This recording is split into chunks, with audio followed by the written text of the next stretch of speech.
Yeah. Are we talking about the GP? Yeah. Unless we keep getting interrupted, then we're never going to get through it. But we want to be interrupted. Sure. We'd rather be interrupted than we want to just get all the questions plus our opinions. All right. And Tournament performance. These are the GPI.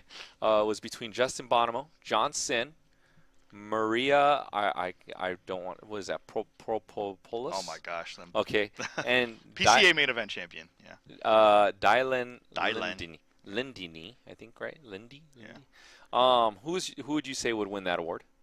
Probably Justin Bonomo, right? I mean, really? He's just like.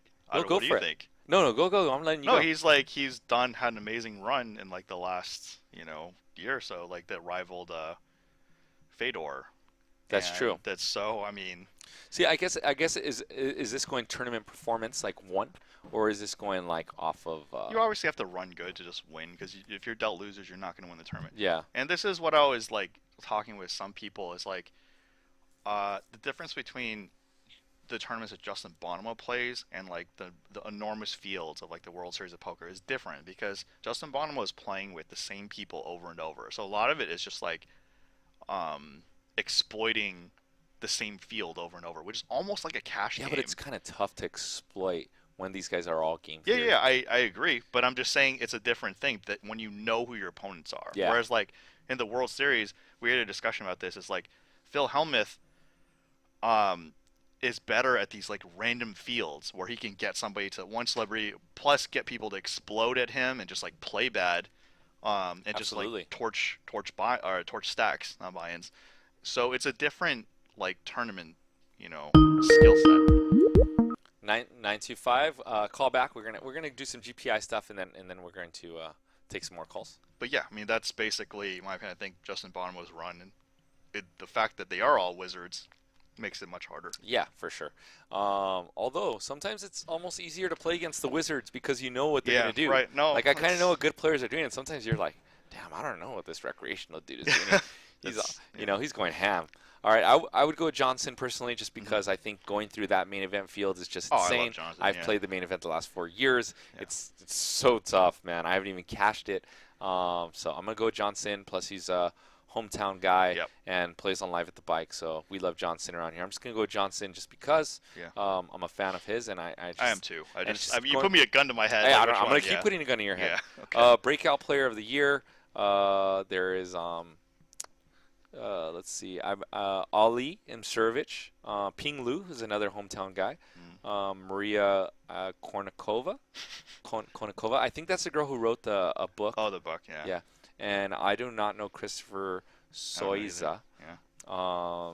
If it was up to me, I'd probably go with Ali Imsurovic. I watched a lot of the high roller streams. I think he's amazing. I don't know enough about him, so. Yeah. So we're going to say you say Ping Lu just because he's a hometown guy. He grew up in Chicago, moved to LA. I'm not a big streamer. I don't really watch streams, so I'm just going to let you answer this one. Streamer of the year, I'm just going to go with whatever you say, and I'm going to sign off on I it. like all of them. Jeff Gross, Jason Somerville, Jamie Staples, Lex Valdez. I mean, I don't know. I like all of them. I don't know what to say. Like, actually, Ryan Fee's been streaming recently, and if I know the guy personally, I tend to just leave their stream on and then just, go back and forth. Yeah, because you feel like you're hanging out with them, right? Right, exactly. And so I'm going with Ryan Fee. But I don't know. I like all of them. I don't know what to say. Okay. It's just like I like all of them for different reasons. Damn it, and Wayne, I play with Jamie Staples. This is a vote, Wayne. This is a vote.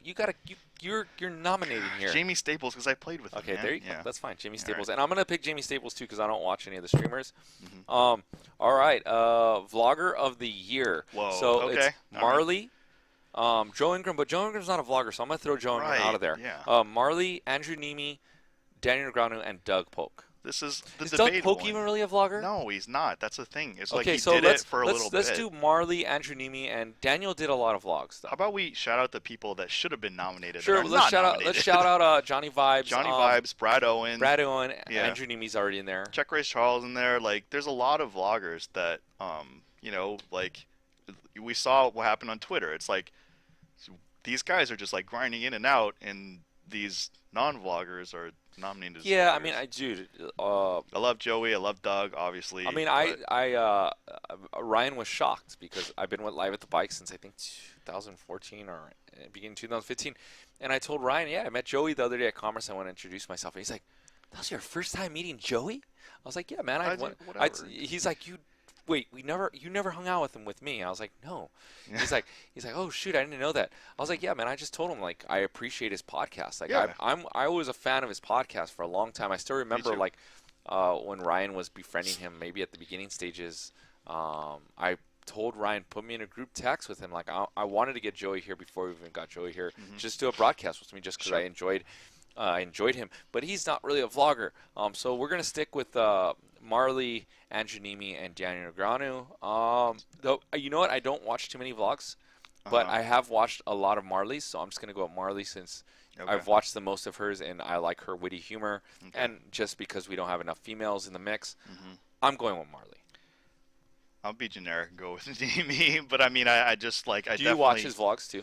I watch him occasionally, and like I like his approach, you know, whatever. But the thing is, like, I want to shout out like Nimi, Brad Owen, and Johnny Vibes, because it's like when I'm seeing like all this stuff about vlogging, it's like, you know, they're the guys and they get all this awesome feedback. So it's like, yeah, like Marley is entertaining. I've only watched a couple of things, but to me, she's more of like an entertainer. Yeah, she's not really poker. See, I don't want to say that. She's not as much like probably poker content. She has her own style. Yeah. But as like Johnny Vibes, hand like, analysis wise. Yeah, exactly. So like Johnny Vibes, Brad Owen, and Andrew Nemi, they're helping people with the hand analysis, which is why I think they're so like loved. Yeah. Because they're just helping, like, you know, it's not much to say past that. For sure. I do know if Johnny Vibes still in the mix. My older brother in San Diego, he's like, Johnny Vibes is the best for like his music and his transitions, and he makes it fun. And Andrew Nemi's is just like the best altogether. My older brother actually watches these vloggers. He'll be like, oh, I love the Trooper, and you know. So shout out to Andrew Nemi, Johnny Vibes. I know he always tells me Andrew Nemi's is like the GOAT one, and he was one of the first ones other than Trooper, right? Right. Okay. But thing about Johnny Vibes, he's playing the show, so it's like we can attest for his skill. Yeah. It's like, you know, one of the things about the poker world, like, there's a lot of fakes out there, and Johnny Vibes is definitely the opposite of fake. So I co-sign that. I think one of the biggest underlooked things in poker is longevity. Yeah. Right. Johnny Vibes, I've seen him around the casino since I've been playing in LA, which is 2000. I probably saw him 2013, 2012. Probably playing 10-20 Commerce, and I never even played. I would just walk by there, see who's playing. If the game was amazing, then I would jump in. But the game would have to be amazing. Right. Right. I've seen him play there, so I could attest that he's a long-time winning player. Right. Right. Some players you don't know.